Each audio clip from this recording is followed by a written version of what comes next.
Riverfront Park is an urban infill planned community that includes a variety of for sale and rental housing, retail and restaurants, parks and recreational space on a 25-acre site adjacent to downtown Denver. It was a new challenge for seasoned resort developer East West Partners. I had that kernel of an idea that building something in a metropolitan area that incorporated many of the fundamentals of resort development would be very well received by our customers. East West managing partner Harry Frampton was also very active in ULI and the former chairman. It was at a 1996 meeting in Denver where Frampton realized his idea fell in line with the city's vision for redevelopment in downtown. Wellington Webb, who was the mayor at the time, gave the opening talk. It was clear that the city of Denver was investing in a massive way.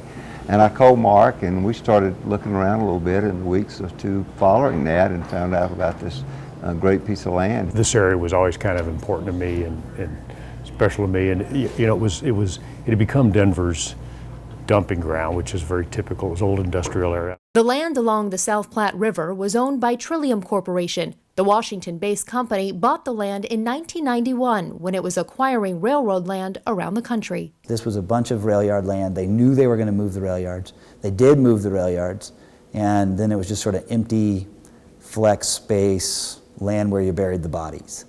And the city really wanted to create a residential component to its downtown, and you could see this land here. I always considered I had the best director of planning in the United States, Jennifer Moulton. And I had shared with Jennifer that I said, you know, I'm a big parks guy. We haven't built a big park. We started talking about the river. Mayor Webb made a deal with Trillium's founder to sell the city land for the park and sell the rest to East West. I want the land next to the river for park space. I'm sure you want to sell to a developer because the developer is going to want the land on the other side, closer to downtown for development. And they can't develop that land without the city putting in the infrastructure.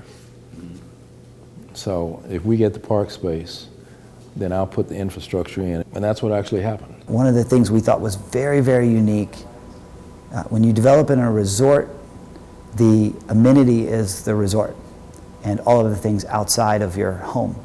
And what we thought was really cool about coming into an urban setting, into a city, is it was actually really similar, that the city was the amenity. Commons Park really, when it comes down to it, was the primary reason that we bought the land in Riverfront Park. The early taglines were Denver Central Park, and really were centered on this because until this time there was really no significant green space for anybody who was living downtown. In addition to Commons Park, a new pedestrian corridor was critical to making the project possible. The city came up with a concept of creating 3 pedestrian bridges.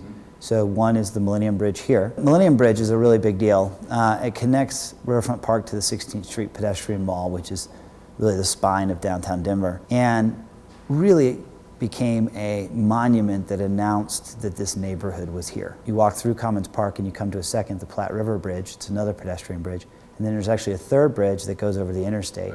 And those 3 bridges taken together have completely changed how downtown works and where people live. Riverfront Park is made up of 15 separate projects to date. Given the downturn, making a play on a large parcel of land that could take over a decade to develop is something not to be taken lightly. East West partnered with Crescent Real Estate Equity to purchase the land from Trillium. We had a partnership arrangement where the majority of the equity was Crescent's and a small portion of the equity was ours. Our promote structure pays us so that we're incented via sweat equity for our work here. They provide the guarantees and we provide the on-the-ground expertise. The partnership enabled East West to then secure a loan from Bank of America, which kicked off construction on the first 3 residential buildings, located strategically between the new Millennium Bridge and the new Commons Park. One of the lessons from Beaver Creek,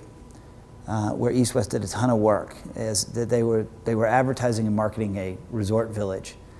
But when you went there, there was a building here, and a building over here, and a building over here, and so you really had to get somebody to sort of say, hey, I can see what this is going to look like once all these buildings are built. We wanted to create a sense of place and a sense of community at the very beginning. Our first idea was to build 3 buildings in a cluster right next to the new Millennium Bridge, where when people came here, they would feel like it was a completed community. Although we had 10 more years of development out in the periphery, when they were here in Riverfront Park, it was completed. Very important land planning community decision. Park Place Lofts, Promenade Lofts, and Riverfront Tower had a total of 197 condominiums, a majority of which were sold when construction was completed in 2001. The second decision, which Mark Smith, who was running this, drove, was, okay, well, how do we activate that? And what can we do to make it work in those early years in our retail? We started talking about among ourselves, what would make people come here? And the answer that became obvious to us was a good restaurant. Yeah. Not only would they dine here, but they would begin to get a feeling that this might be a place they'd have an interest in living. The fine dining restaurant Zango was followed by a more casual restaurant, McLaughlin's. In an urban setting, retail is really funny. It's both marketing your product, but it's also the reason you live here. We have a coffee shop that kills it. We have a dry cleaners that kills it. And these are important things. People are going to live in an urban setting. You got to really have that stuff. It's not get in your car and drive to the dry cleaner. The whole point is walk to dry cleaner, walk to get your coffee. In the phases to follow came Creekside Condos and Lofts, 160 units geared for first-time homebuyers. The townhomes at Riverfront, 23 single-family homes. The Delgany, 42 homes geared towards empty nesters. And then there's the Brownstones, featuring 16 high-end townhomes. Riverfront Park's signature project is the Glass House, 389 units in two 23-story towers with huge glass curtain walls. The Glass House has the smallest and most affordable units in Riverfront Park. It was one of the only developments where pre-sales were not required. It was a different arrangement than our other ones, where we typically do a construction loan that has a percentage of pre-sales that need to occur. This one was financed as an apartment project. With apartment financing, we were able to come out of the ground and top out the building without having to do our first sale. This really allowed us to hit a particular market where people are less likely to make a decision 2 years in advance to make a purchase, given that was a price point that was a little lower than our traditional product. There are also 120 affordable housing homes for sale and rent. We have a huge project. So what we're always trying to do is identify different niches that we can go after. There is no one perfect buyer. There is no one buyer that buys down here.